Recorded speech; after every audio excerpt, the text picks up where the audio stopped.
મારું નામ અતિક શાહ છે અને હું મસ્જિદ હુસૈનીનો ટ્રસ્ટી છું.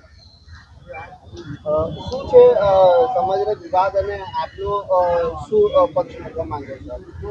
હવે વિવાદમાં તો આ છે કે લગભગ છેલ્લા 12-13 વર્ષથી આ મસ્જિદની મેટર ટ્રુમિનલ કોર્ટ વકફમાં ચાલતી હતી. હવે આ ટ્રુમિનલ કોર્ટની અંદર અમારું જે દાવો જે છે હાલમાં ખારીજ કરવામાં આવેલું છે અને છેલ્લા 5 વર્ષથી આ જ કોર્ટમાં અમારું જે દાવો હતો અમને સ્ટે કોર્ટે આપી હતી. હાલમાં અમારું દાવો ખારીજ થયો અને અમે આ મેટરને લઈને અમદાવાદ સિવિલ કોર્ટમાં દાવો દાખલ કર્યો અને હાલમાં આ મેટર જે છે સિવિલ મેટર કોર્ટ મેટર થઈ ગઈ છે. હવે હાલમાં ગઈકાલે સુરત મહાનગરપાલિકા તરફથી ચોક બજાર રાજા ઓવારાની અંદર મેટ્રોનું જે કઈ બાંધકામનું ડિમોલેશન લારી ગલ્લાનું દબાણ હતું એ દૂર કરવામાં આવ્યું હતું.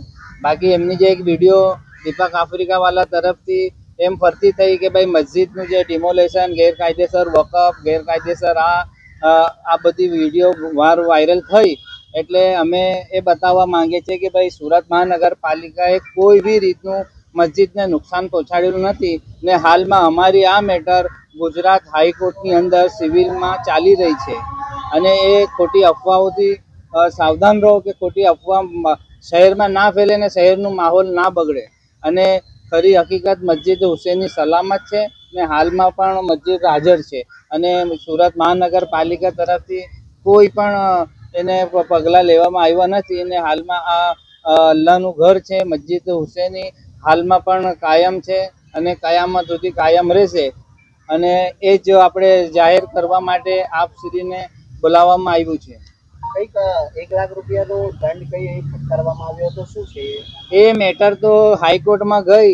એ લોકોએ જ્યારે દાવો આપણો ખારીજ કર્યો રદ કર્યો તે એ લોકો જે કોર્ટની મેટર હોય છે જે દંડ ફટકારવામાં આવે એ મેટરને લઈને અમે હાઈકોર્ટમાં ગયા છે અને હાઈકોર્ટમાં અમે આ દાવો નંબર છે સિવિલ દાવો 10-148/2026 અમે હમણાં દાખલ કરેલું છે. હાલમાં દંડ તો જ્યારે સુપ્રીમ કોર્ટ હરાવશે ત્યારે ભરવામાં આવશે.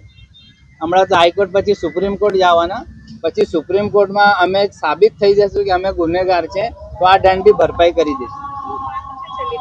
અમારી માંગ તો કંઈ નહીં, અલ્લાહનું ઘર મસ્જિદ છે જે કયામત સુધી રહે. અમને કોઈ બી પક્ષથી કોઈ તકલીફ નથી. આ નલિન મહારાજ ગુજરી ગયા, રાજાવાર સમસ્ત મંદિર બધા મંદિર અને મસ્જિદ એક જ સર્વે નંબરમાં છે અને અમે હાથે છે વર્ષોથી.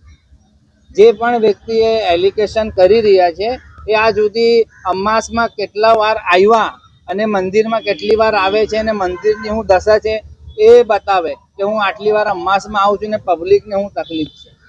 કોણ કેવી રીતે એનું લાઇટ બિલ ભરાય છે, હમણાં 2-4 મહિના પહેલાં બી કંઈ તકલીફ હોય તો એના માટે કોણ આવે છે એમને પૂછો. અને મંદિરના બધા જ વ્યક્તિ મસ્જિદના હાથે છે. મોટા મહારાજે હાઈકોર્ટમાં પણ એફિડેટ આપેલી છે, હમણાં હાલમાં બી એફિડેટ આપી છે અને આ મુખ્યમંત્રી શ્રીને ડિવિઝન બધા પેપર અમારા પાસે મંદિર તરફથી એ મસ્જિદના હાથે છે. અને આ જ આપણી જગ્યામાં વર્ષોથી 50 વર્ષથી મતલબ બસ્તી હતી ઝૂંપડપટ્ટી અને એ સમયે આ મસ્જિદને મંદિર કાયમ છે અને હમણાં કોસાળ આવાસની અંદર જે મકાનો ફાળવણી થઈ ડિમોલેશન એસએમસી કર્યું એ લોકો કોસાળમાં રહે છે અને આ ધાર્મિક સ્થળો જે હતા સ્થળ પર મોજૂદ છે. આ બધું ખોટું આક્ષેપો છે. મહારાજ અમારા સાથે છે, આ મહારાજની એફિડેટ છે હમણાં 3 મહિના પહેલાંની. આ તમારા આમે છે. તમે કહો મહારાજને કોઈ એલિગેશન નથી. એ લોકો મંદિરમાં મસ્જિદમાં હાથે જ અમે સાથે અમારા સાથે જ એમની એફિડેટો આ મારા પાસે છે હાઈકોર્ટની.